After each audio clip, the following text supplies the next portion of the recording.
All right, well, I will bring this city council meeting to order. We have all of our counselors almost here. Very soon, Craig will be joining us, and he is the, what do we call him, the vice mayor? I wish. He will be the taking over when he gets here. But anyway, so the first thing, well, we have open forum. Is anybody here for open forum? Okay, then the first thing we have is our city hall update. Good evening, everyone. Again, my name is John Hagenmiller with McGough Construction. I'm the site superintendent for McGough City Hall and Municipal Liquor Store project. And I just want to give you an update on what has happened in the last 2 weeks, basically since we met prior. Since we met, we encountered some bedrock in the northeast corner of the building, in which will be in the liquor store entrance area. We contacted the structural engineer and soil testing company to tell them what we found, because it was actually the bedrock was within our footing. So we came up with a solution, and basically it was approved. We're going to raise that footing. I think it's like 9 inches in that area to eliminate trying to pour on top of the bedrock. We found out that the bedrock is good and solid. It's not broken or weathered, as they called it. The reason why we raised it is because it'd be almost impossible to pour right on top of the bedrock because of the amount of water that is flowing over the top of the bedrock. Gotcha. Also, so we found out late last week that we could do that. We removed some of the contaminated soil, and I really can't tell you how much we did. I can tell you the amount, but what percentage, because it is underneath still some of that area that we have to work on. So we'll be continuing that probably next week. We also moved the forced sewer main this past Monday. And we actually cut off the old water main to the old liquor store slash city hall. We did that yesterday. And since we found the bedrock, it sort of came to a decision on our part, since we only could pour 40 feet of footing. And that's about it. We decided to pull our guys out. We have our crew back this week. And by the end of the week, we should have about 200 some feet of footing poured on that. It's just a little decision that we made, just not to waste any money, time on our end, and that benefit you guys, so we can have more stuff to do on site. Also, we've with removing of the contaminated soil and there's peat down in that area also.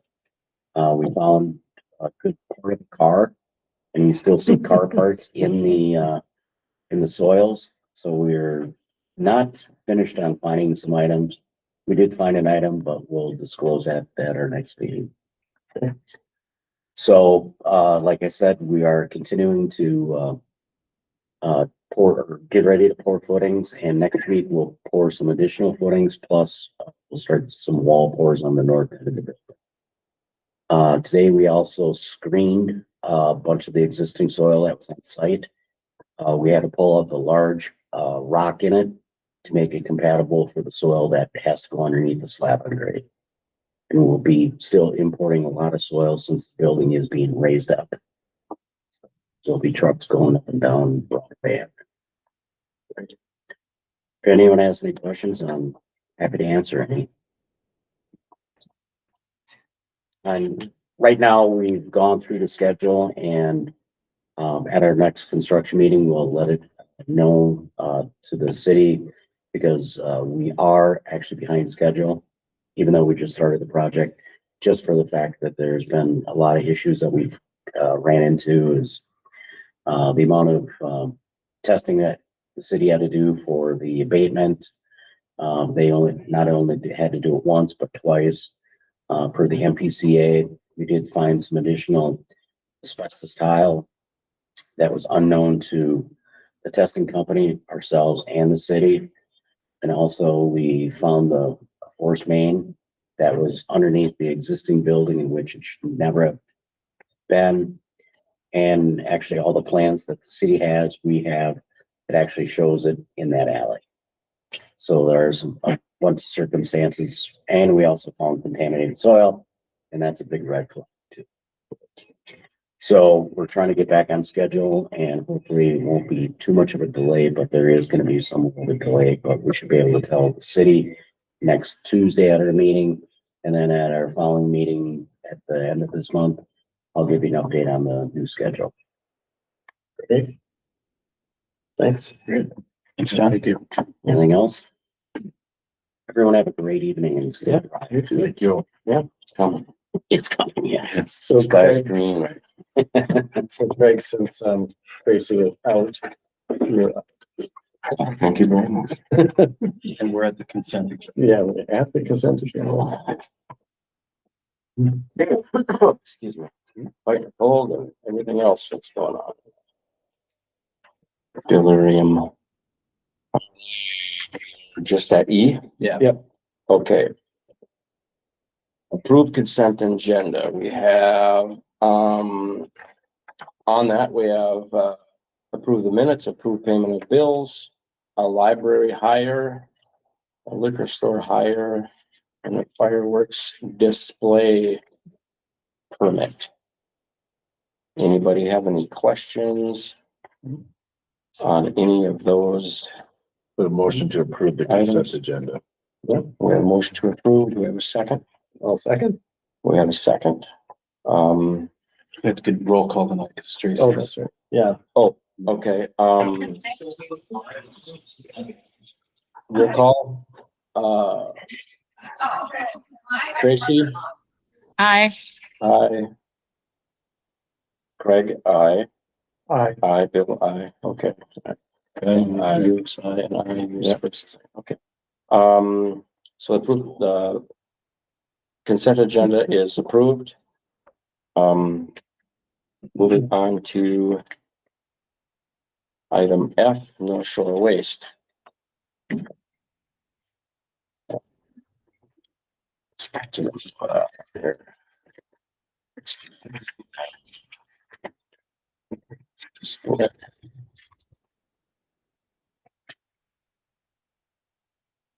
Small. See, right. There you got it. Okay. Excuse me for not being into the mode here. I just doing from Michigan. I wasn't really gonna, thought I was gonna be remote, but I decided to not be remote. So I got to Marais.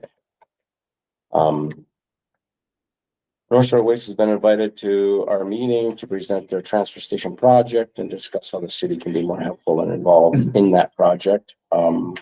Since the awarding of some monies that are going towards that project. So we welcome them to the meeting. Dustin Hanson is here to represent. Yeah. Go ahead, Dustin. Well, I guess I'll give you guys just a brief overview of what we have going. So we started a couple years ago, trying to push forward the new transfer station. As most of you know, everything we currently do, we do outside. Our goal in the process was to try to clean up environmentally how we're doing things, but also just make our operation more efficient, and a little easier. Processing garbage outside when it's 20 below zero and the wind's blowing 40 miles an hour is difficult. And so our vision and our goal was to build a facility on an 11-acre chunk of property that we bought across the street from our current transfer station. Build an all indoor facility where everything that we do will be done inside. We knew the project was going to be expensive. We started looking around for different options for grants, if it was infrastructure grants or pollution control grants, things like that. And because we're a privately owned company, we kept running into a bunch of no's or, well, if you did it this way. We asked Rena to join the team to help us with some of the the options that might be out there. And as we started working our way through the state of Minnesota, they gave us the idea of trying to team up with the county to build the facility.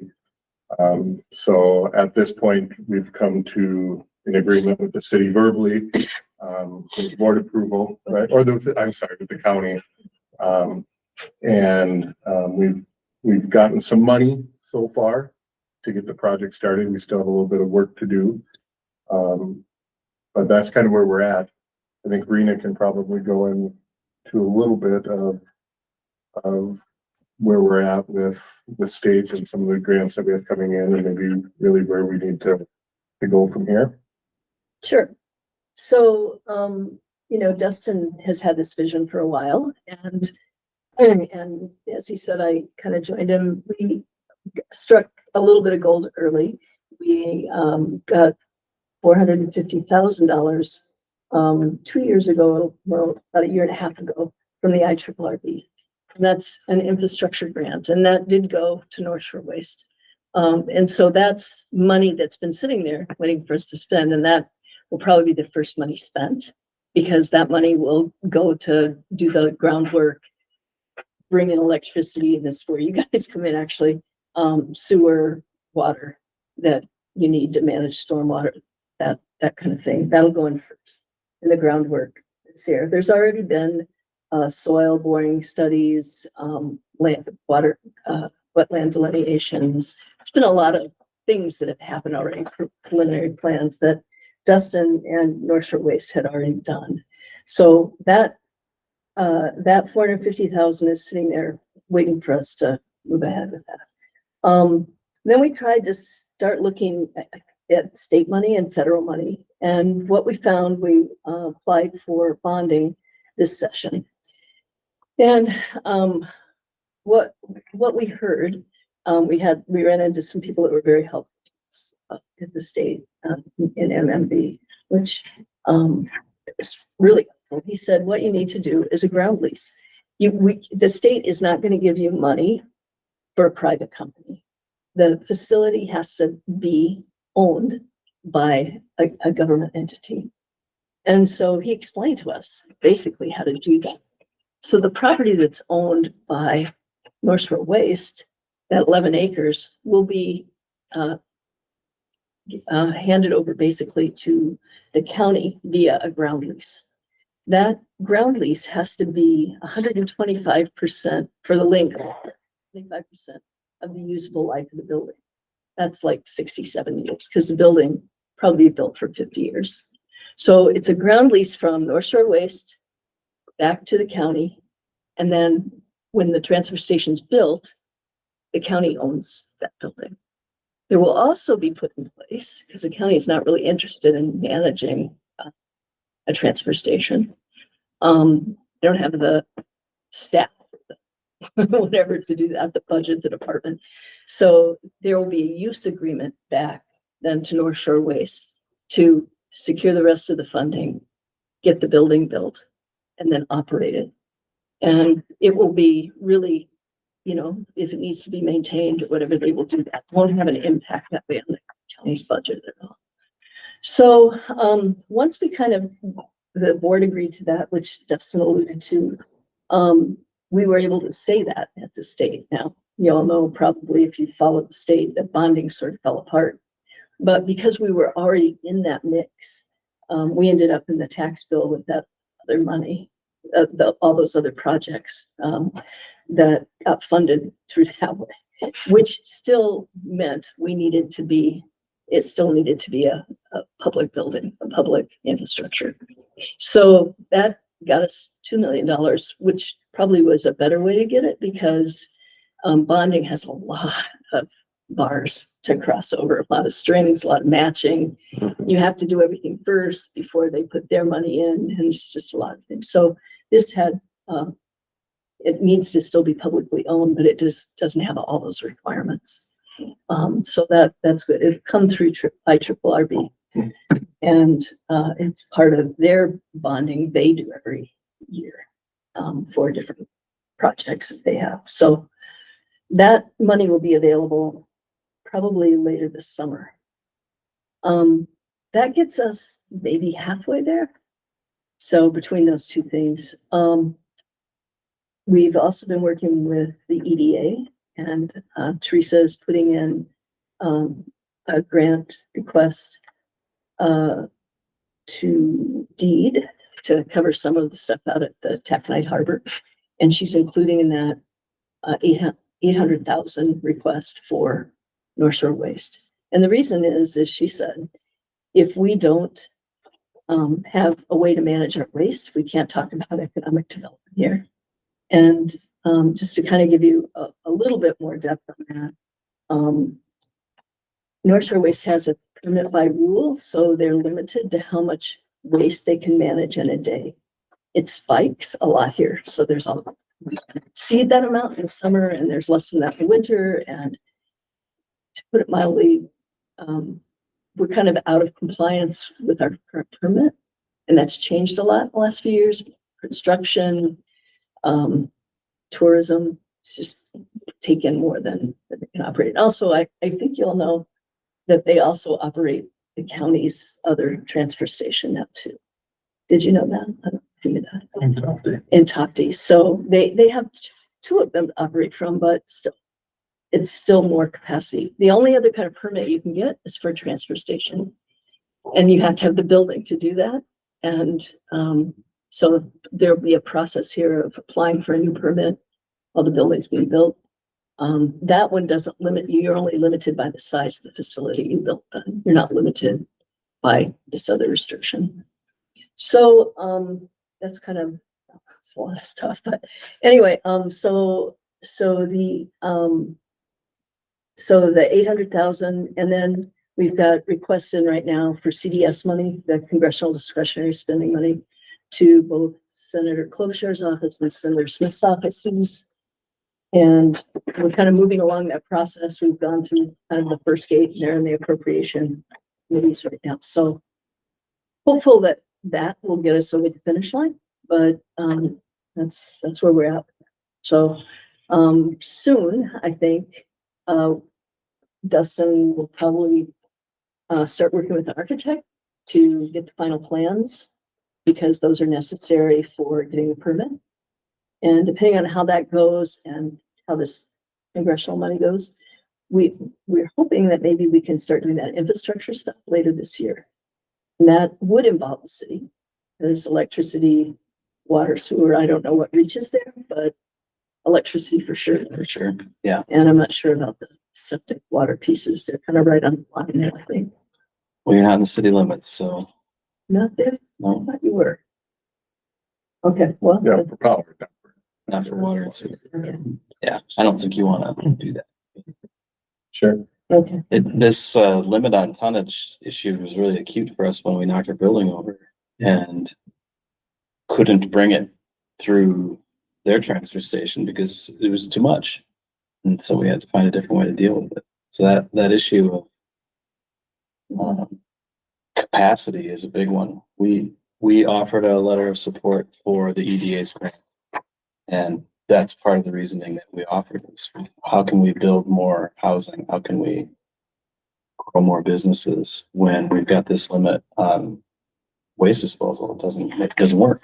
So one of the reasons we asked them to come here was to talk about how we can be of assistance. And I know one way we can be of assistance is just understanding the need, talking about it, talking to people about it, and make sure that we know the story and you know, all the benefits that this project can provide, and we can help make sure other people understand how acute this need is too.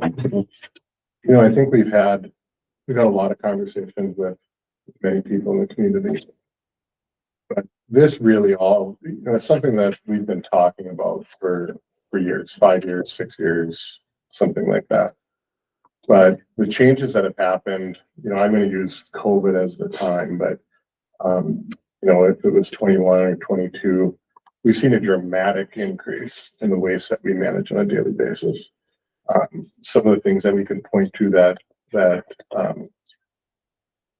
that show us is construction. Construction in Cook County is crazy.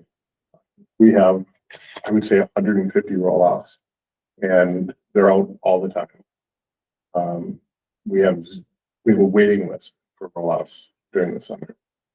When people stopped eating out and eating at home, it actually produced a lot more waste for us. Because everybody's getting food to their house, instead of getting one case of burgers like this that feeds 40 people, now you have 40 people making burgers at home and having packaging and containers and things going in the waste. Amazon, everybody ordering everything to their house all the time.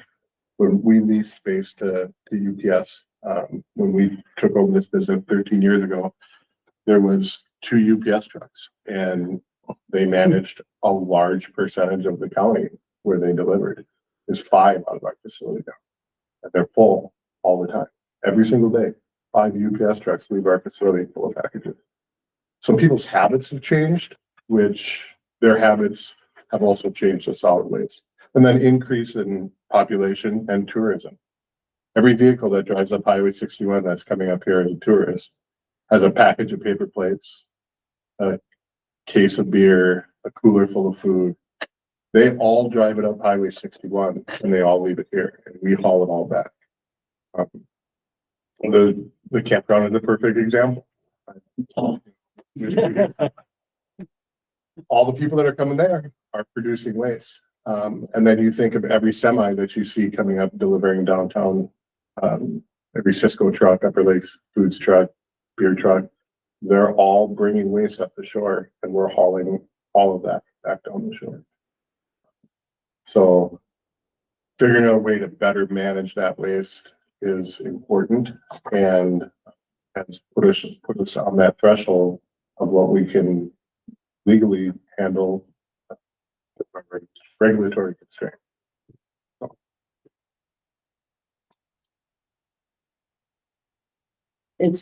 It's kind of interesting. When we started doing this, we talked a lot about the environmental stuff. We talked a lot about efficiencies, lowering our use of fossil fuels, doing a lot of things like that. But the volume has kind of taken the top. It's kind of a burning point. Literally, you know, if PCA is calling your contractors and saying, yeah, they can't haul your waste for you, you know, at what point do people not have a place to take their waste because there's just too much, you know, or they have to wait for a week till the volume's lower or something. I mean, it's a real issue. And this is the solution to it. So we worked really hard at the Capitol, talked to a lot of people up there and we got that. So we're still working on that. So anybody that has the opportunity to talk to our 2 senators, that would be somebody in their office, that'd be great. But I think, enjoyed a lot of great support from everybody up here. And particularly the county has been an incredible partner for us, working through this and helping us figure this out. So we're grateful for that. It's all been said. It's needed. And the county board knows it. We all know it. I mean, these guys serve the entire county. So. Is there anything else? Yep. We can answer for you. Questions? I don't have any questions. I have a question. Yeah. The Chofty site, is that ruled by permit? That is. Is that the same? Were you able to get the same permit like that for? No, you don't. For Grand For Grand Marais, right? So So can you dump your garbage there's a out? little bit of a gray area. Yeah. So the Is there a permit got dumping of ruled garbage out? in Tofty when it was applied for transferring regular municipal solid waste. There's 2 types of waste. There's construction debris, municipal solid waste. So there is some waste that can be transferred out there. We don't have that permit in Grand Marais. So the only thing that we're transferring in Grand Marais is construction debris. So when you see us coming in with roll-offs, dumping it, loading it into a semi. The Tofty transfer station is very small and couldn't really handle the amount of waste that you're talking about, Craig. And also, I think that what was okay back then maybe isn't necessarily okay now. Well, I used to be in this business, so I remember that that permit was okay for that end of the county, but it wasn't okay for this end of the county. That's what was so frustrating when I was in the business. So this facility will, you won't be doing that. There won't be anything. You won't be doing the transferred there. garbage transferring in Taki anymore. It will all be done in. It'll all be all done in this facility, garbage and Right. demolition. Yeah, I'll take Okay. 30 seconds and explain to you what the facility is. So, this building is 100 feet wide, 225 feet long. You know, there's some areas for shop and trucks and things like that. And then, there's a large area that's called a tipping floor. So vehicles drive through. For those that have been to our transfer station before, you know, you come in, you check in his office. With this new facility, you'll just drive up and there'll be almost like a toll booth that you drive up to. Window opens, you pay for what you have, tell us what you gotta get rid of, and we'll tell you where it goes. You'll drive into a building, that waste will be dumped. You know, we might put bags of garbage in a can still, but construction debris and stuff like that will just get thrown onto a concrete floor. And then with machinery, more than likely a small bobcat, we'll be able to push that directly into the back of a semi. So there's two levels. It's a 17-foot between our tipping floor. So when you drive in, you'll drive up into this area. You'll drop everything on the floor. We'll push it and it'll get dropped right into the back of the semi. When that semi is full, it takes off and leaves for Duluth. And why that's so important, not only, you know, because we're doing it inside, ease of doing it. For many, many years, all of the waste, and Craig will know this, that was picked up in Grand Marais would be driven to Duluth in the back of a packer truck. So what you see us picking up the garbage in, that's getting bounced down the road, Highway 61 at 4 o'clock in the morning to dump in Duluth. The truck comes back, and when it gets back, we start our routes. We pick up garbage for the day, we fill that truck up, we store it overnight, and we drive it back to Duluth. And with this facility, we'll be able to take those trucks right back, dump them on the ground, push it in the back of a garbage truck. And we can get two garbage trucks into one semi. So we're cutting our mileage by 50%. We're cutting our labor by 50%. A garbage truck nowadays is $400,000. We're cutting hundreds of miles off of those garbage trucks. A semi is almost half of the price of a garbage truck. You know, we can haul it. I think it's How about that? twice as many miles to It the does get gallon. a lot more miles to the gallon. So you're just using less fossil fuels and, you know, some of this is really about managing costs and mitigating the risk of fuel costs rising and, you know, just making this sustainable for the people that live in Cook County. You know, we're at the end of the road, kind of at the mercy of everybody else. So if you can, you know, standardize and stabilize some of these things, that makes this a much more affordable operation going forward. Our dumping fees have increased over 30% in the last 24 months. And that's, you know, on top of everybody wanting to get paid more money, right? Everything's going up. Let's make more money. And, you know, the spike in fuel that we had in the last couple of years. So our costs have gone up, you know, shoot from the hip, I'd say 40 to 50%. And yes, we've raised our prices and continue to raise our prices. But, you know, you're also taking some of that off the bottom line. You know, we might be going up 15% and taking a 15% hit. And so we're just trying to mitigate the increase. Okay, thanks, Dustin. Any other questions? Oh, thanks for the update. Yeah. Thanks a lot. Thank you. Thank you. Thanks for all the hard work put into that. It's a big project. It's fun though. Yeah. Bit of talk trash every day. Yeah. Ooh, bam.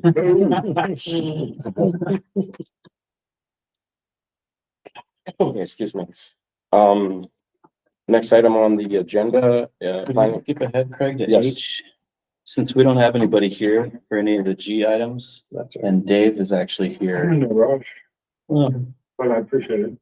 I mean, unless you wanna hang out all night. No? Let's skip to H. H is, Silver North.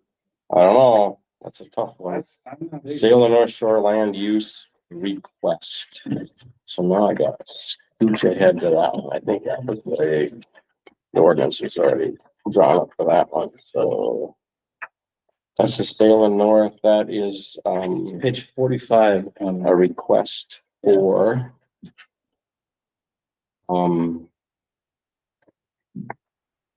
A location, it's a request to use a piece of city property that's right. on the break wall. Or the piling wall. Next to the old boat launch. For a location for passenger pickup. For a sailboat. To operate out of there, which from what I understand is running a charter service to Isle Royale. Understood that? That seems to be a big part of the business plan. Yeah. Yeah, So this is the type of operation that we would grant a peddler's permit for somebody to do. They need permission from the property owner in order to get a peddler's permit. And in this case, that's you. You're the property owner. So it's not very often that we do get a request like this, but if you think back, we had a request for a food truck to operate on city streets a couple of years ago. That's right. Before that, we've had requests to do business at the end of First Avenue on the beach. We had the airplane rides that were operating in the harbor and parking on the beach. I don't know if we've ever had anyone get a permit to operate a business down in the Coast Guard Point where this person's gonna set up. So. What do you need to know?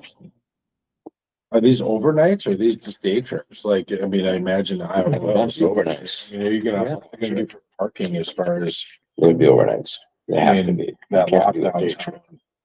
Well, I don't know, I'm not Already running the super business. congested. I guess well, go ahead. I mean, that's a question I've got. Any concerns or questions that anybody has, simply, go ahead and start. I've got some, but I think we're probably thinking, No. I have a couple questions, yes, Tracy. which gets back to what Mike just said. It's public property and we told food trucks and other peddlers they couldn't use public parking spaces and public pieces. So how does this line up? And I didn't catch anything about parking, but when these people come to, have their ride, where are they parking? And how many, parking spaces does she need for this? Is there, and should we assume that they're gonna be parking right there? And then staying overnight and, vehicles parked there? Fair assumption, I'd say. Yeah. We can certainly ask for more clarification about that issue, but I think that's what I would assume is they're gonna park right in the parking lot. And certainly all day and maybe overnight. So there's a liability portion to this. Does that fit in with like your peddler's license? If somebody asks for a peddler's license, do we make them prove to us that they have insurance? Not typically. Okay, We're not usually the ones that are carrying the liability because we don't have it on our property. But since it is on our property, I think we want to be a little more involved in that. okay. About like the charter boats that we've got in the marina. We handle, I mean, is that similar enough? Here. Okay. That's why Dan's here. So I can talk to this, yes, so. The team and I have met on this in that exact context and where we have a charter operator in the marina, he leases a city dock. He signs a charter agreement with us, like a one-page form, it talks about captain's licensing, insurance. That's about it. Then we also have a terms and agreement for all slipholders in the marina and talks about the rules of the marina, insurance, liability, parking, as a slipholder in the marina. So that's of the historically we've handled our charter service. It hasn't. Because of the point we'll probably make tonight. Yeah. It made us think, like, why don't we require that permit? It's not hard to get, right? We certainly it wouldn't be an obstacle for any of our existing businesses down there. But I think based on our ordinance, they probably need one. In any case, it works both ways though, because we do that, we have the pieces in place to establish a relationship with somebody doing a charter business, because we already do it. So we have the forms, we know what we need to ask, we've got contracts, we've got the liability issue covered with that other location. That said, the wall has charter business on it presently that we don't administer. Right. And, furthermore, I think there could be like public access boat launch users that are commercial captains that are taking on, guests. And it's not Difficult to reserving, say. you're not reserving any of that wall. No. That's just as first come, first serve, and there's busy weekends and there's lots of boats and. That's right. And the current captain is independent, he doesn't have a sandwich board there. He's not using the land as the base of business. He's just using the wall as day use. Yeah. And the dock to clean fish. And that's another But no. tricky piece of this. We probably wouldn't have asked for any sort of permit for somebody to do that, to just use the existing public facilities as any other member of the public. It's the setting up semi-permanent, putting the shingle out, conducting business there, where they suddenly now they're triggering our peddlers ordinance. Yeah. Okay. I could give a little bit more context to the particular outfit, Sailor North, Steely Anderson is on a municipal mooring law. So this boat would be subject to those same charter agreements that we have for fishing. Siri knows this. We expect those documents to be done, before the operation begins. We haven't completed yet. But she's working. So then they would come to shore dinghy or something. Access, Well, that's not what she's proposing. No, not necessarily. They would moor the sailboat, but they still could get it over to the side of the wall. I mean, Yeah, I can't That's speak all I for her understand. business, but I've, obviously talked to her a few times on this in the last 4 months when she's said, hey, I want to try to Sailboat, sailboat or dinghy. okay. The boat's on a city buoy, so it's subject to the insurance and captain's license form. Okay. And then, so you said there was another form though that spoke to parking. Yeah, it's just our standard like seasonal terms and agreement, we call it, for both the RV restaurant and the boat. It's like a 4 to 6 page legal. We're not responsible for this, and you are responsible for that, and it speaks to recycling and fish cleaning and parking. And what does it say about parking? Okay. We do offer parking at the marina, and I think it's primarily used by the charter operations and local fishermen, like And or maybe supporters. North. Boaters, the local Yeah. boaters that have slips. It's only one charter. But it's not used by, it's just the general public. So where in this case, the Artist Point Coast Guard parking lot is definitely heavily used by the general public. I think, yeah, In- it's in the just how the docks. slip agreements like you were talking about. Gotcha. Now for a charter, this is a day charter as well. They just use it as a public parking spot. But we don't allow overnight parking in the Coast Guard lot at all, or we do. We don't have ruled against it all the time. In the wintertime, we definitely don't allow it. In the summertime, we say no camping, so. Okay. No camping, yeah. But I think it can park.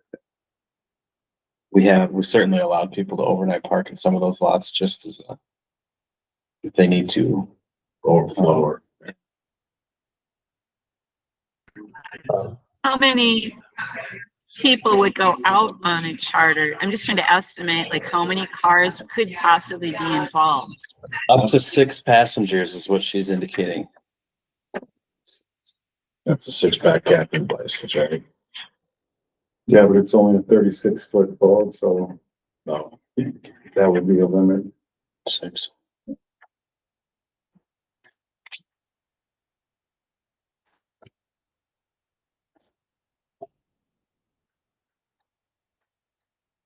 Why isn't she over on the other side? Is it because of the buoy that you were mentioning, Dave? Is it Yeah, because Tracy, you had to go there? she's on the waiting list for a slip in the marina, but years away.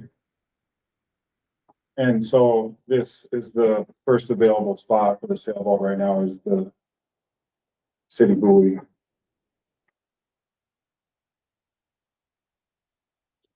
And we offer the marina docks as a public marina, as a fuel dock. And that's Right.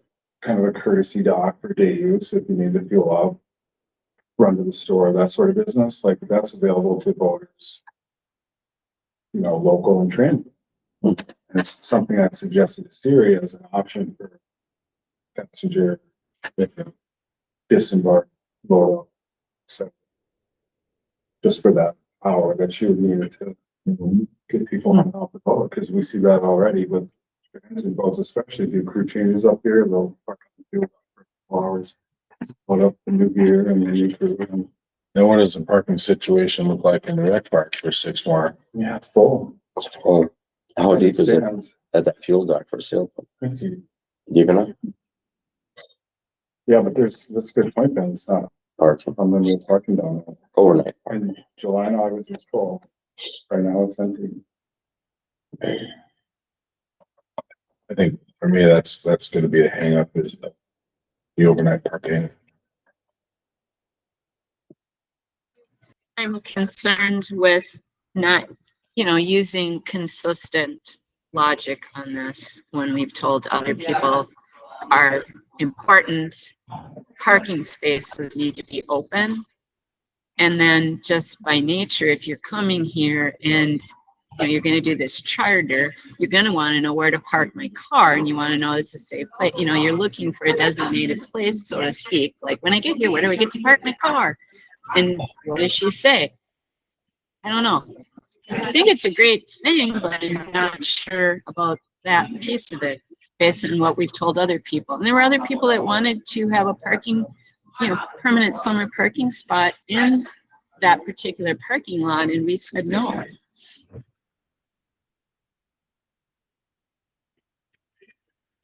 What if we kicked it back to her and said, we don't want to reserve parking in the lot for this, come up with another solution for that, and come back to us?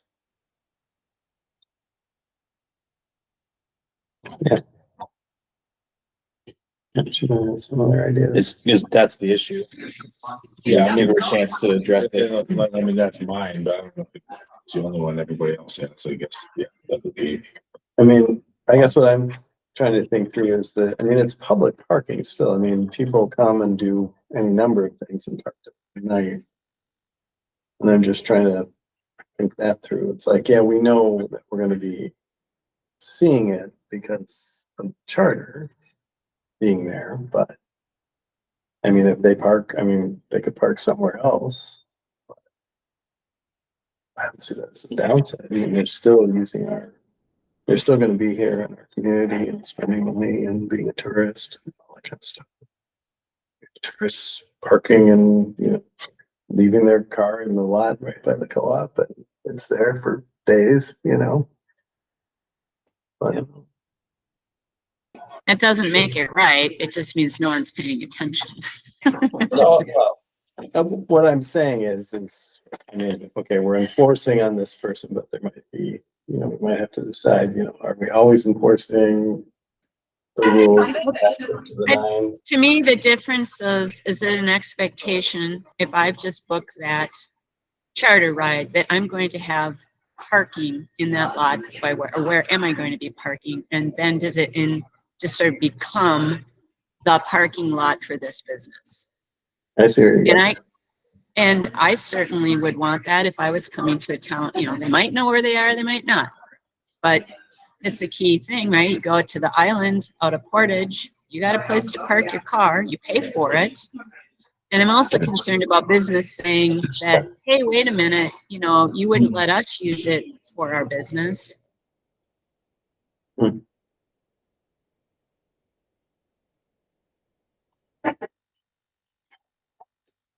So we want to We could pass it back to her, maybe, and just see if she's. just reach out back.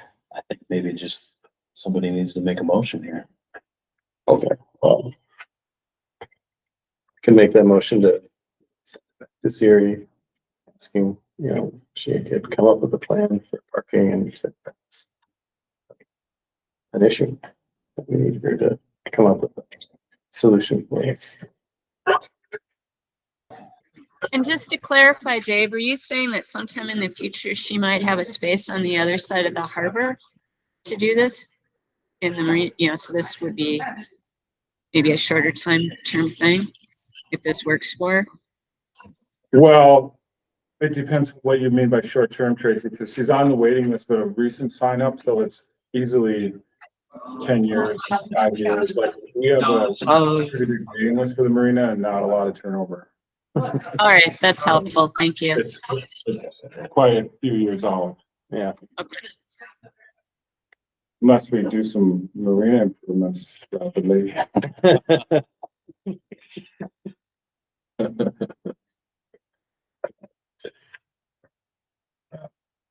so we have a motion A second. to kick it back to discuss the parking part of it. Mhm. We have a second. Any other discussion?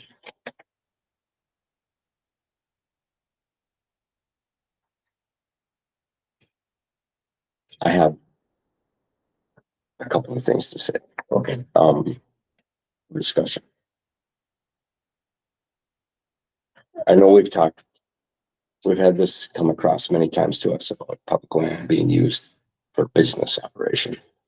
And, I thought a lot about this after talking to Dave earlier today. We have fishermen that are using public land to run their business up. They have agreements with the city. Okay, one of them does, the other one doesn't. What popped into my head is, you know, up the Gulf and Trail, we have charter fishermen. We have basically we have guides that take people guide fishing, and they might take off of a DNR dock on such and such lake. Maybe it's owned by the state, maybe it's owned by the county, but they're using that public land to run their businesses off of. You know, I don't know if they have licenses with the city or with the county or the forestry or the DNR, but it's a fishing thing, you know what I'm saying? And it's kind of like nobody really drills down on that. So what, right? They're taking somebody fishing, they have a license, they have to be licensed to do it, you know, with the state or whatever, they got to have a guiding license. So, I just think this is kind of a different kind of thing where you're actually setting up a spot to operate your business off of with advertising on public land. And it seems to be, it entails a little bit more because you're talking about parking, you're talking about overnight parking, liability. And are we going to eventually get, if we start doing something like this, are we limiting space? Are we gonna have businesses line up along the break wall? You know, I'm just asking that kind of question. Is that what we're walking into or not walking into? I think it maybe deserves a little more discussion with the city council about some of these things, maybe, I don't know. And that's just my take on it. Hey, if I could add, so like what I'm seeing though, that you're mentioning, like the fishing people coming together and going, isn't that sort of the same thing we're seeing here where they're meeting there? Isn't this the same thing? Well, yeah, that's why I'm bringing it up. I mean, but there's gonna be a board advertising. I mean, like if you talk about the one charter fisherman we have in the marina, he rents a dock, rents a space, has a the permit contract, those, you know what I'm saying? So this is a little different. This triggers, peddlers, you know. So now we have to start looking into parking and overnight parking and, you know, stuff like that. So I think with your motion and you seconding it, I think a little bit more information to come back to us is important.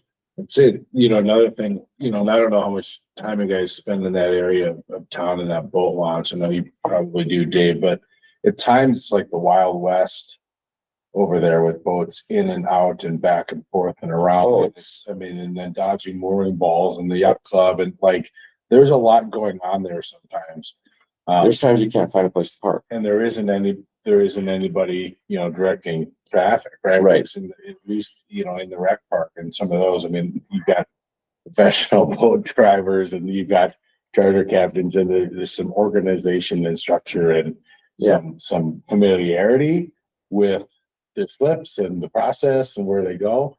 It's not that way on by the Coast Guard station. Yeah. And, I don't know. It's not protected Just either. throw that out there. Okay, so, I have one other quick question. And maybe Dave said this and I didn't hear it. But if she brings the dinghy and or her boat over to that wall, I know we already have boats commonly parked there, sailboats already. Like, could she come there and like, oh my God, I can't even get the boat, you know, there? Or say, hey, wait a minute, this is my space. I had to get my people loaded and maybe that's what you're saying, Ben. Partially. Yeah, presently the wall is first come, first serve, day use for free. Overnight, you pay a little self-registration station at 50 cents a foot. And it's, you know, room for not a lot of boats, 4 to 6 boats. And so on a busy weekend in July and August, it'll be full. Yeah. In its present condition. We as park staff go and check the little box every morning and make sure people pay and keep an eye on it, but it's not like the other marina where they're registered in a computer, you know. paying monthly, annually. Yeah.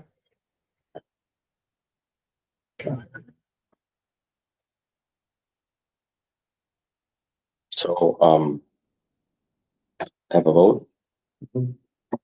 At the roll call. Ben, Aye. Bill, Aye. Michael, Right? Tracy, I and I am an I as well. To send it back and have a discussion on the parking situation. Okay. Let's see where we skip it to. That's the planning commission. Yes, back to planning commission report, resolution. Thank you for Yeah, rearranging the thanks, Dave. schedule. Thanks, Dave. Thank you, Dave.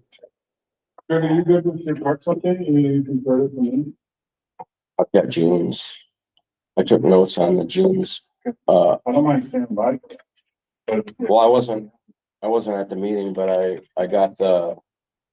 took notes on your June's, update. the quick update on the portable restroom trailer, because I think we're all very keen on knowing. Yeah, I think I let him, yeah. Just, if you don't mind. No. I know. Let's take advantage. Yeah, yeah. Thanks for here. Been open now for a couple of weeks, maybe 3. Yeah, the week before Memorial Day, we moved it down like on a Tuesday, heading into Memorial Day, hooked it all up, it all worked. We opened it on Friday, Memorial.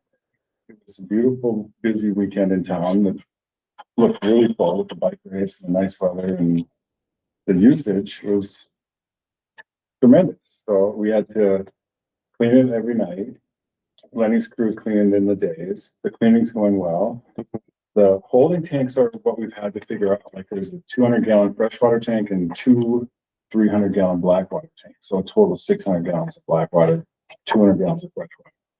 And our immediate concern was keeping the fresh full and keeping the black empty. And we've had like 2 or 3 weeks now to shake that out. We're finding it to be pumping twice a week from the blackwater, like Tuesdays and Fridays. Which I think is ahead of schedule. We estimated for costs, be prepared for more. Because we were expecting one pump. There'll be two. And then the fresh water is like every day adding 50 gallons, 100 gallons on a Saturday. Like that's our biggest challenge right now, I think, is to keep enough fresh water in it. But we've got some pokers in the fire. Local business nearby is offered up their faucet, so we'll put a jumper hose to it and feel it a lot more efficient than Hauling. and, transfer pump. So, and we've had fine compliments. Like the good news is people like it. For the most part, when I'm on site there, like checking in, people stop and say, "This is your idea, good idea." So, great, good idea. Great. But it's, so far so good. It hasn't been busy like July and August. So maybe that's one way to go. At least we installed it during a time where we Soft, can grow into it. Yeah. So, Instead of just going, what's going on? yeah. So we'll get it so dialed we in by the 4th of July. Yeah. But yeah, that's just a quick update. I knew you were not at the park board. I wanted to give that to you. Yeah. But, one last slide on this. Oh, if you haven't been to it, check it out. Yeah. You don't have to go inside, you just. And another thing Dave said is like people, it offers people a place to wash their hands. Set system, they have the pure air sanitizer. So, especially if you got little kids and that kind of thing, they put their hand on the beach and they find something that's a single left behind. You gotta wash your hands. Thank y'all. Thanks, Dave. See you Thanks, Dave. Okay, thanks, Dave. Okay, moving ahead, item G, planning commission report, Lindstrom conditional use permit. Yeah. So you want me to go? Is this, yeah, this is, in the business park development area. Yeah. Josh Lindstrom is requesting conditional use permit to allow for an accessory employee occupied residence in conjunction with the coffee roasting facility business that, to be constructed there. So, basically what it's about, it's in the business park and it is a accepted use for that. So go ahead. I'll let. Keep in mind the recent ordinance change. Yeah. Right. Was to allow residences in the business park. Owner occupied do not require special permission.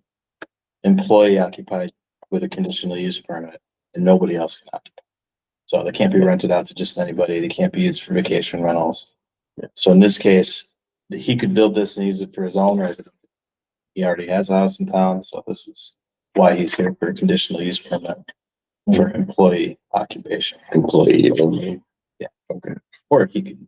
Or himself, not a nightly, monthly rental. Yeah. Okay. Yeah, and I just wanted to point out that, this accessory residential use at MF, I just feel like we worked really hard on the wording and getting this all right and making sure we were really clear about what we meant and what we wanted to have happen. And as you can see with all the plans that we've gotten, I mean, he's really done that. He's responded to all of those points, making sure that it's clearly going to be a roastery and it's clearly that, employee housing is around back. It's a smaller portion. It's got its own egress and all that kind of stuff. Pretty much everything that we asked him to do or asked anybody to do. Yeah, that's fine. Thank you. Thanks, Mike. Any other questions on this request for conditional use permit? motion to approve resolution 2024-34 Lindstrom conditional use permit. I'll second that. Michael seconds it. Second it. For a roll call, the vote. Tracy, Aye. Bill, Aye. Ben, Aye. Michael, aye, and I as I am an aye as well. Motion passes. Ordinance conditional use permit is granted. We have another ordinance, vacation rental ordinance, 2024-02. Which is, this is the FICA one.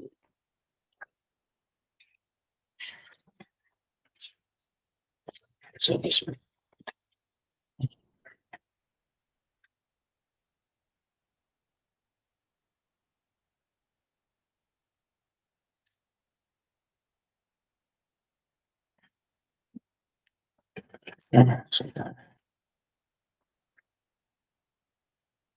Oh, two, okay.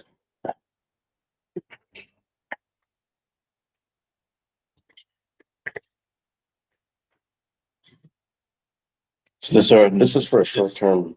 licensing of short-term rentals Rentals, in city yes. limits. This is born out of the idea of using the county's licensing program inside the city limits. And upon, we're looking at a lot of different options. The one that made the most sense was we pass our own ordinance that it mimics as close as possible the county's ordinance, allows for us to use someone else to administer it, in this case, the county.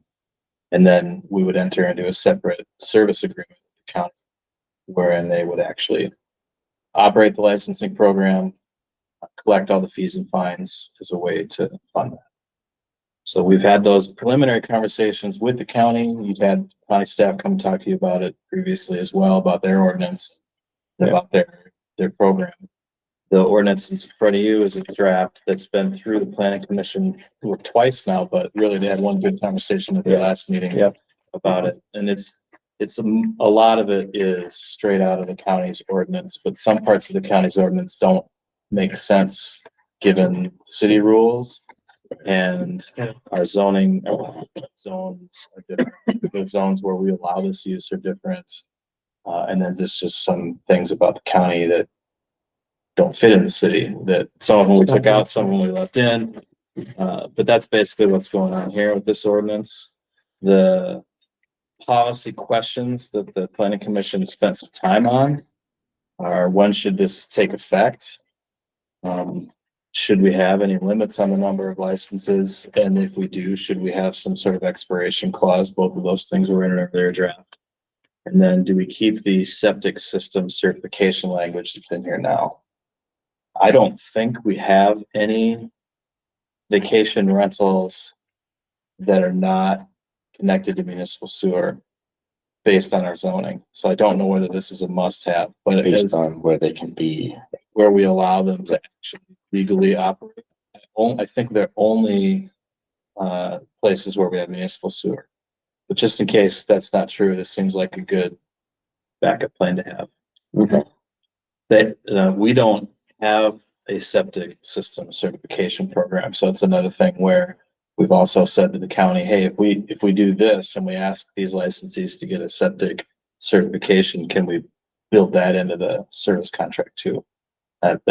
We haven't had as much conversation about that, so that we'll have to continue that before you can finish this ordinance if you want to keep that piece in it. Backing up the license limits, their planning commission thought that just based on our zoning already, that creates a limit on the number of these operations that can exist. The fact that we don't allow them in our residential zones creates a natural limit on how many of these can exist that we have some control over with in some of the zones, they're by right, but in some they're conditional use permits. So they didn't think we needed a limit. And then there was some language about if you don't use them for a certain amount of time, they expire. And that doesn't make sense if we don't limit them. Because if anybody can get as many licenses as they want, there's no need for it to expire. When we used to have 4 liquor license is all we could grant. They did have a rule that said you have to be open 50 weeks a year You gotta use it. or you can't have a license. Yeah, right. Then the effective date, what made sense was that this is effective date and a grace period, which is what was in the original county's ordinance. They gave their existing businesses, I think, 5 months to get into compliance with this program. For us, we thought, well, if we just make the effective date January 1st, then we don't need a grace period beyond that. Everybody has to be in compliance by January 1st. And that would give people a chance to interact with the county's existing licensing system and get everything set up and ready to go by next year.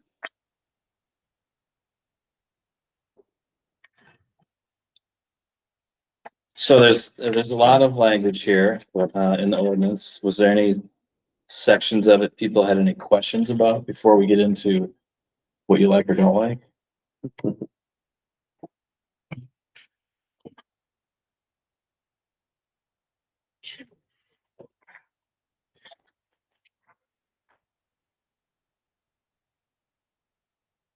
Great.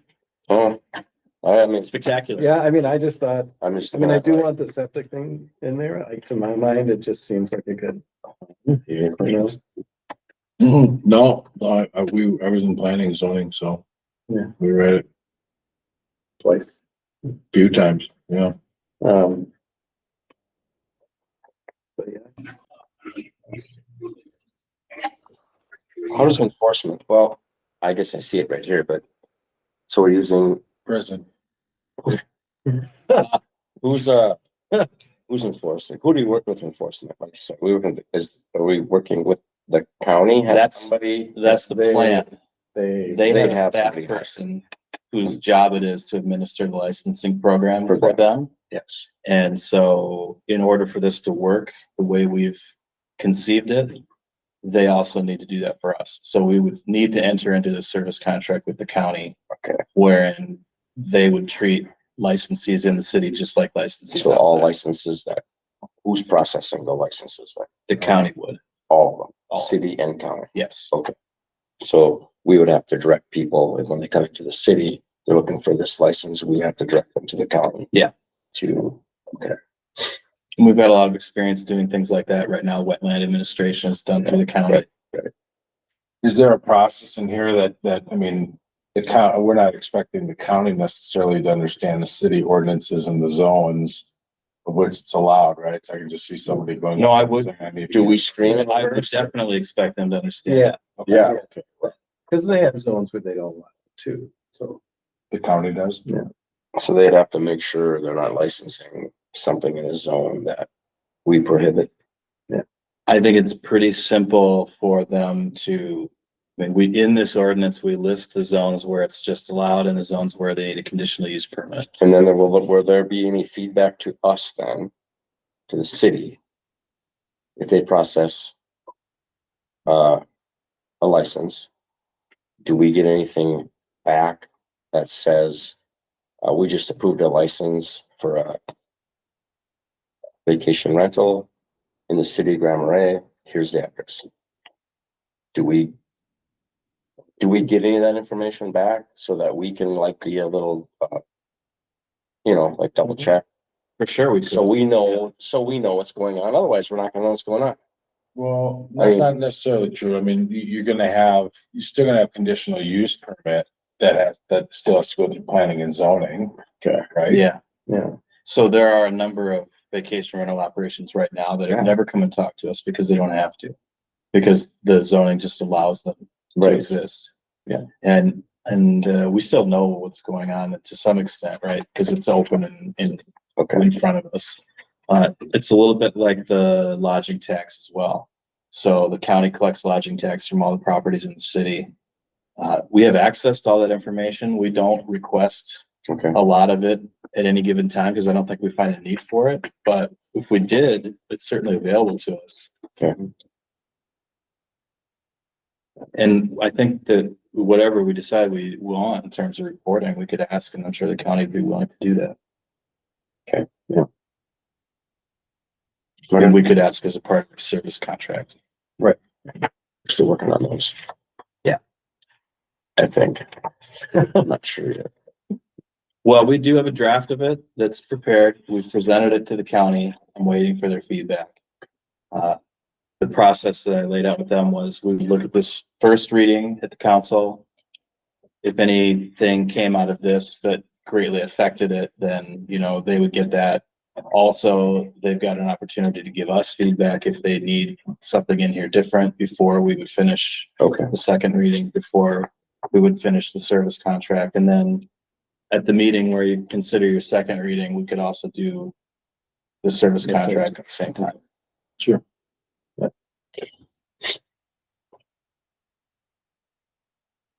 All right, so now it's time for comments or no?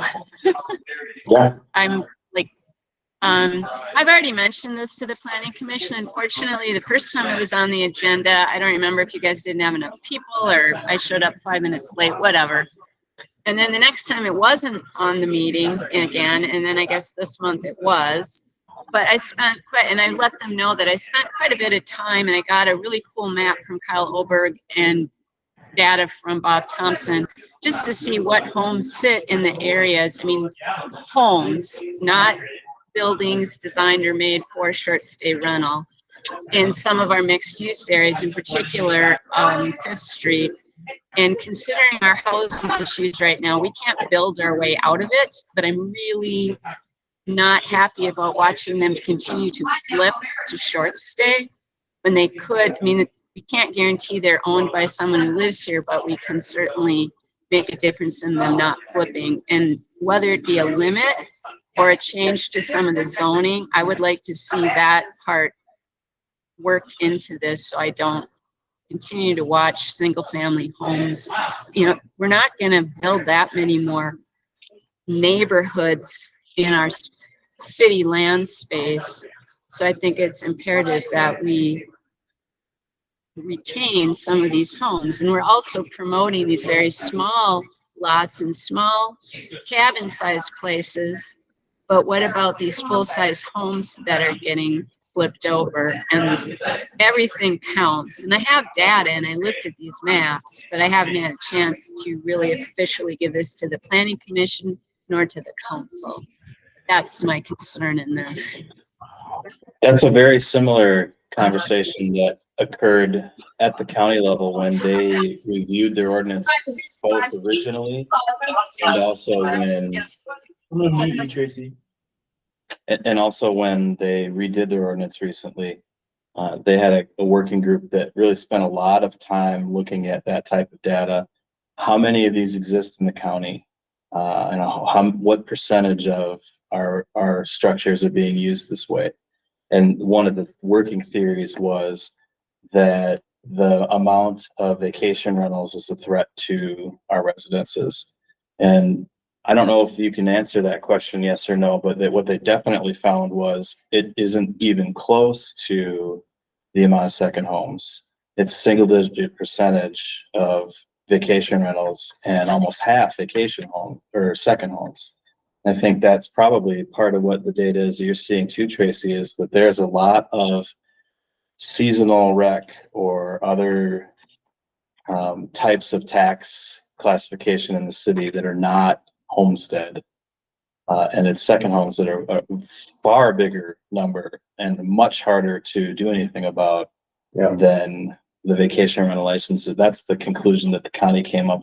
And it's the reason why they didn't create a limit on their original ordinance either. It's because they didn't think that was really There wasn't the the problem. driving force behind the Yeah. increase of price or the shortage of inventory. that was their They have more land space than we do. And I think if we kept 10 homes that didn't go to short stay rental, that would be significant for us. And also it affects pricing. The more homes that go on to short stay, the value of everything goes up because they garner more money. And if you want, I mean, that's my mapping. And Robbie gave it, not Robbie, I'm sorry. Bob Thompson gave me all of that data. I've got it all numbered out for him. He broke all the different pieces out. So it's very easy to see. But then also the map that Kyle gave me really shows the potential of houses that could get flipped. We just lost one this year right by the Feather Nest Inn, and that whole street can keep going. That's a significant amount for the size of our community, not the whole county, but for the town. And it's expensive to replace that with a home for someone, right? Rather than retaining it. And that's what I'm thinking about. I don't want to discourage them in the business areas or places where we would expect to have short stay.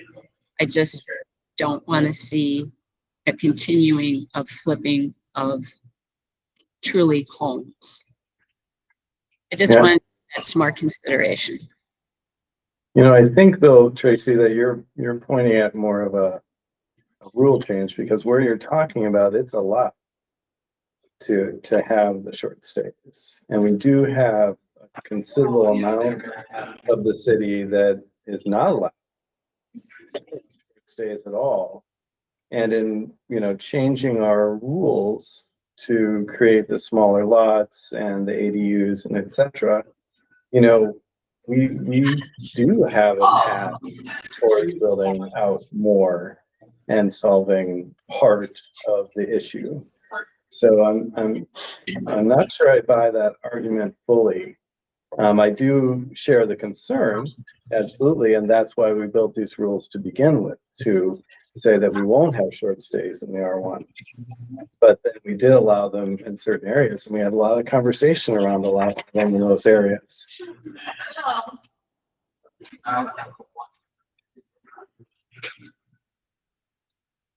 The way this ordinance is written, without the limit, it does list the zoning districts where it's allowed, where it's conditional. So if you did want to continue this conversation as a zoning question rather than a licensing question, you certainly could. And then all it would mean is if we change the rules in our zoning, we'll also amend this to make sure that that folks can only be licensed where we say it's allowed to be by zoning.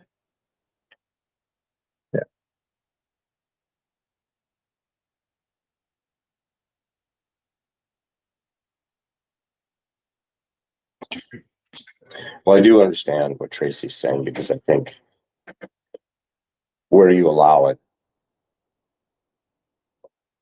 like she said, some houses are being flipped and going to, I think as time goes on, you'll see it even densify more, because I think that's just gonna be the trend. If you allow it and you have a single family house home there, it's gonna be up for sale. We're seeing it, like she said, I mean, it'll be sold, it'll be a vacation rental. So that's why it's important to look at where we're allowing this and what the potential of what it can turn into be. If we have some conditions that are in the conditional use process that they have to go through or meet, then we have some control over the place. And yeah, and we do. I mean, and you're right. I mean, those are single family or were single family homes that were switched on the road there, but we've already, that area was already designated for that. Right. And that's why it's happening. And we knew that. Because we said, this is where you can do it. Right. So if we're changing our minds. We're not opening up more area. Yeah, no, I mean, that's the thing, like this, there was a lot of compromise involved in the different things. And also Would be those conditional neighborhoods use. are defined that way as well, right? There's like, that's happening. And so when you know, there is some symmetry in those neighborhoods, and there's some development in those neighborhoods, and there's you know, those are shared experiences with a lot of those neighbors, right? They expect that experience. So when you just start saying, well, now this is where we're gonna put your starter home, well, I don't know. Like, I don't think that's gonna happen automatically either. I mean, like Mike said, it's higher likelihood it's gonna be a second or third home for somebody, not whatever, right? And then you can't control any of that. So, yeah, I mean, it's an interesting conversation, and I think looking at zoning or rezoning or however you wanna look at mixed use. Okay, yeah. Yeah, we can, and I think that, well, and we should get away from, so what we're talking about here, though, I think you're right, that's what we're ending up talking about is a zoning issue, but this is not that. And I think this is something that we would want to do regardless of what the zoning is. We would want to have this ability to have it enforced where we want it to be and where we don't want it to be. Have somebody watching, or you watching it, it's just the county. So Tracy, it sounded like maybe you're more advocating on that number two, as far as like putting some sort of limit on rentals. Well, which it would have to be like maybe within those areas. As I said, I don't want to make a limit on downtown or, you know, the true business area. But when we're getting, to me, some of that that's in the mixed use is really residential. And I realize that Fifth Street is like sort of a take from ages ago. That's not a current planning thing that we did. That's because that used to be the main entrance up into the woods. That did have little cabin businesses on it. But there's also Business. Yeah. homes there too. And there's, if you start to count them, and they're nice sized homes and whatnot, like, I'm sorry, we can't rebuild a lot of this stuff. It's too expensive, even if we have the space for it. I think we need to be more careful about trying to retain homes. And once they're a short, and even the cost of them to me gets greater once they're considered a short stay potential over a second home. The pricing, you know, really elevates it on top of it all.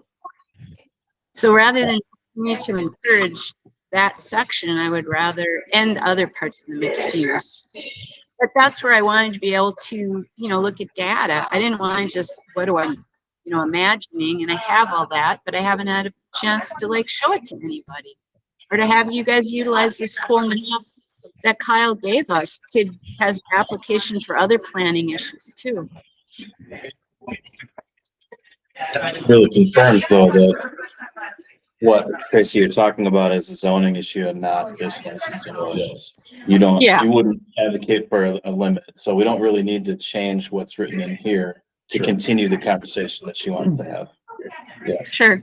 That same And- issue came up last time. Questions about the change to the smaller lot size and paving the way for more of this vacation rental and so forth. I think it'd be wise to step back and think about where it's heading. I'm not sure I see how this ordinance changes that the way you're talking. I don't think it paves anything. I think it, if anything, it puts limits in place and allows us to enforce it more effectively. That's really what it's designed to do. I don't think it makes it easier for anybody other than us to know that what's happening is being done appropriate. And Yeah, that people that are operating are doing it legally and they're doing it with the rules that we've set up to make sure that it has the least amount of impact on us. Yeah. So I think what I'm hearing you say instead is you're also advocating for a continued conversation about zoning, of where Well, I we think use it and where would we be a good don't. idea. Yeah.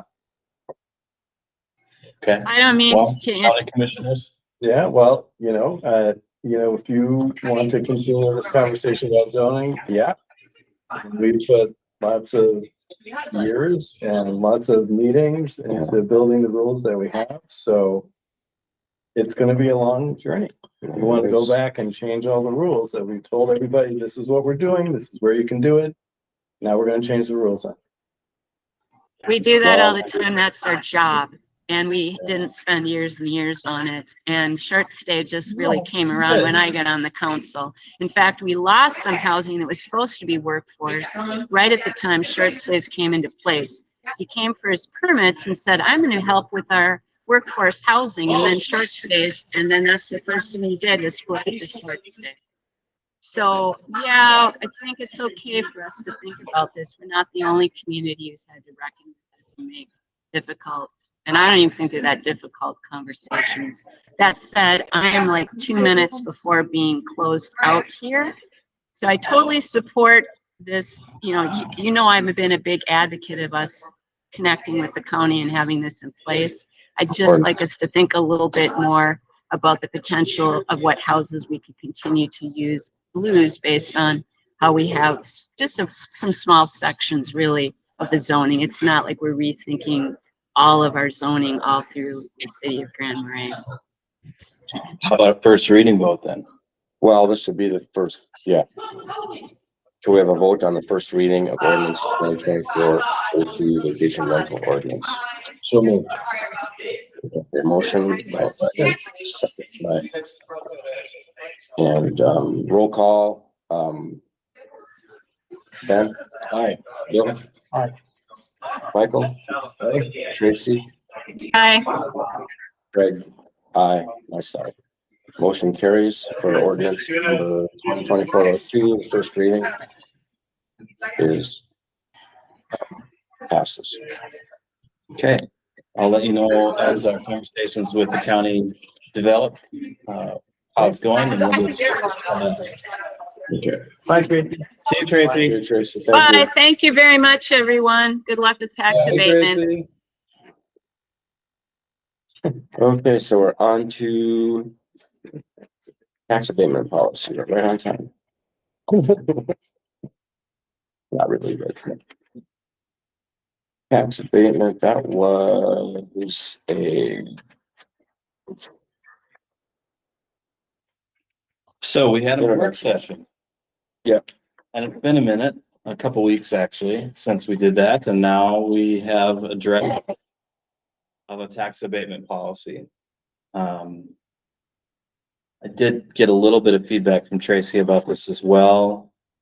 She's recognizing that this is quite open-ended and expecting some more details to surface, I think maybe through the application process. And which we can continue that conversation down the road as well. That's kind of the next steps that I identified in my memo. I think it's open-ended by design. Like what I read from that conversation that you had at the work session was you didn't want to set a lot of limits on how you could use this tool by policy. And that's a pretty common way for cities to handle this. This actually sets more limits, I think, than some of the policies we looked at, but it does allow it to be open-ended. So the key points that I wanted to make, that it's not just about housing. That was one of the things we talked about. Maybe we would set this policy up to be just for housing, but this also allows you to use it for economic development. It's linked to the city vision. So when we evaluate proposals, we're going to try to use the things in our city vision document to decide how they benefit the community. I think that is the way to link it back to what the public's talked to us about what's important. Just to note about the city vision, it's not 100% internally together. There's competing interests in our vision statements. So it's not an easy formula to say this meets it, this doesn't. Oftentimes these projects are going to meet parts of it and not others. It doesn't copy statute language. That's one of my pet peeves anyway, but I don't want to take chunks out of the state statutes and put them in our policy document because, well, first of all, the state statutes change from time to time. And second of all, we don't have to because that rule already exists. We don't need to legislate it. It has flexible terms, like I said. We're not saying we're only going to give this amount. We're only going to give it for this term. We're only going to give this percentage. I think all those are still on the table if you want to consider that. And maybe as we go through a few of these applications that might develop, that we decide there are some limits we want to put on it. But as a policy written right now, it doesn't have that. Cooperation is required. This is another piece that Tracy offered a little feedback on too. She thought there might be projects where the county doesn't want to participate, but we want to do it anyway. And right now the policy says they're required to work with the HRA and the EDA as applicable and also request funding from the county. I think that still makes sense to me to leave that as the policy because when we do develop an application, I see us developing a joint application with the county and the HRA and the EDA to have a shared idea of how we want to use this tool. And if we decide there is something that we really want to support, it's a policy. It's not a ordinance. You can change it. So, Okay. but that's something that she brought up that you might want to think about. And then the applicant pays for our costs. That's again a pretty common thing. Got a little feedback from Chris as well. So we borrowed the use of the term developers agreement in here from the county's He's suggesting that we should use some slightly like a tax abatement agreement. I think that makes sense. Maybe we'll offer that to the county as well to consider. But otherwise, here it is. What do you think for a first stab at this?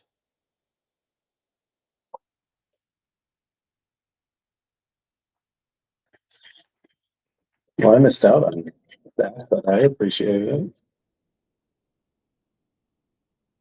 I thought in the previous things that we had talked about. Like where it's heading.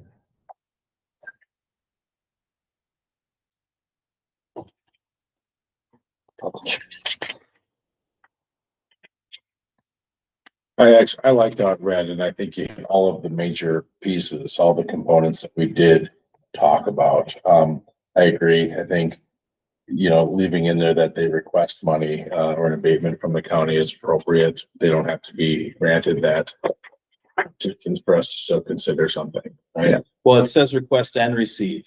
Oh, okay. So if you're not sure about that, we can change that.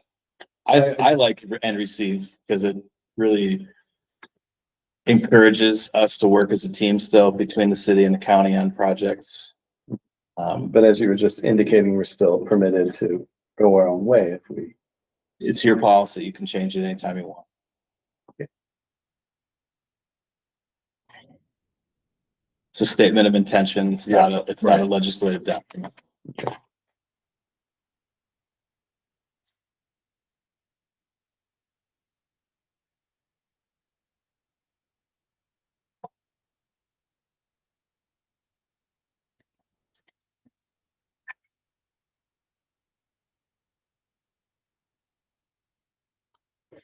Yeah.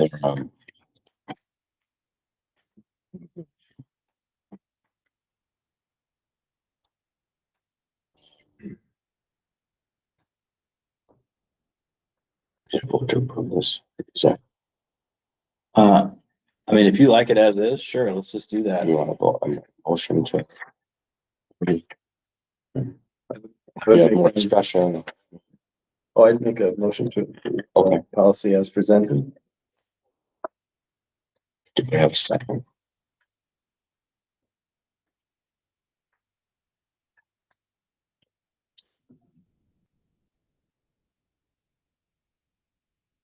Second it. So first item for discussion is we do not have an application right now. And we refer to one in this policy. So before we actually release this and start using it, we'll need to develop that application. And as I said earlier, I see that as something that we want to do jointly with our partner entities here locally.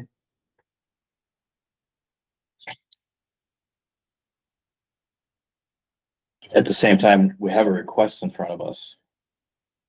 So it showed up before we had this policy. It's the reason we talked about creating this policy. Right. I think even without the application process, we can use the language here to evaluate that request.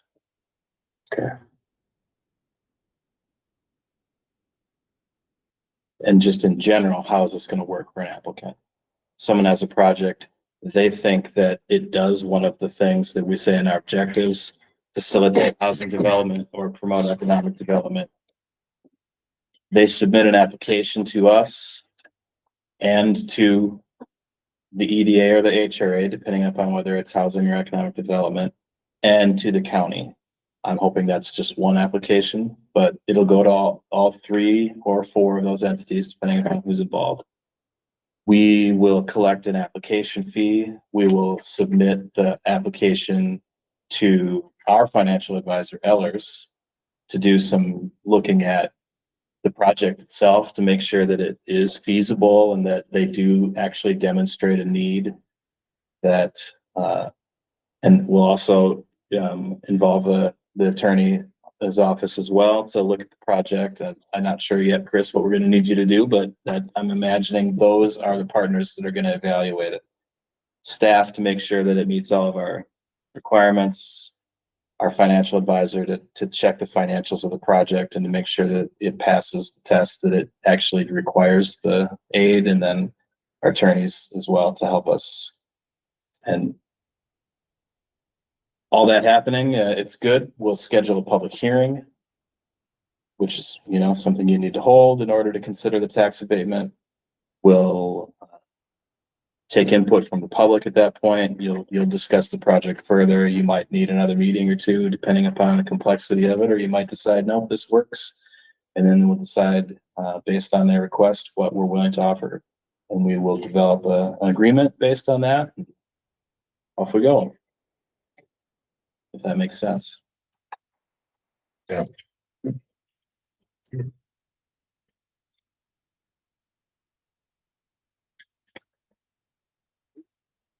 Okay. So we don't have a application yet, so what are we just approving? Policy.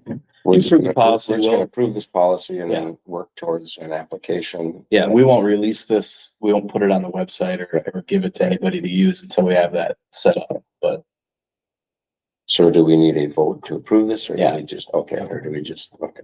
All right. You made a motion to approve Yep. So second. it. Those seconded it. Roll call, Michael, Aye.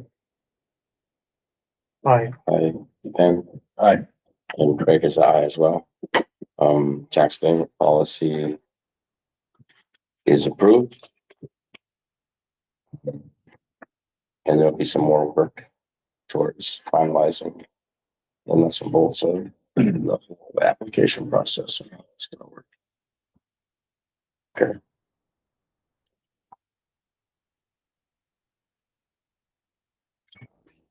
Okay. Last item on the agenda is council and staff reports. Nada. Nothing from Ben, nothing from Bill. Other than You're tapped out. Planning is over. people saying the bathrooms are nice. yeah, that's great. That's good to hear. Yeah. Tracy has a report, which she was kind enough to to me just in case this sort of thing happened. I'll be quick. The EDA did a strategic planning session, so I don't know if any of you may have filled out the survey that the EDA asked. They got a lot of great feedback. They created mission and value statements and identified tangible work initiatives and put a 3-year timeline together for their staff, which is terrific. They're getting a lot of good work done. Hats off to Teresa for getting that thing moving. It's nice to see. And then the state maintains a map of all registered hemp, meaning low dose THC, et cetera, retailers. She just wanted that for your information. I'll send you a link to that map that she sent me, and you can click on it right now and see all the businesses in Cook County that are registered with the state to sell hemp direct products. That's it. Cool. That's it. I just have one thing where they talked about the stuff with Dave, but also just a reminder, the Overlook Landing ribbon cutting ceremony is this Friday at 3 p.m. Open to the public at the new Overlook Landing. Looks awesome. So there'll be a group of people and I think there's gonna be food. We'll have some food, Yeah, some. hopefully the weather's nice. speakers. Looks like Yeah. it might be okay. So, that's just a reminder for everyone that wants to come and take a look at it and walk around the area a little bit and, yeah. Awesome. So that's all I have. So do we have a motion to adjourn? I'll make that motion. Second. Second, all in favor? Aye. We are adjourned. Thanks, Chris.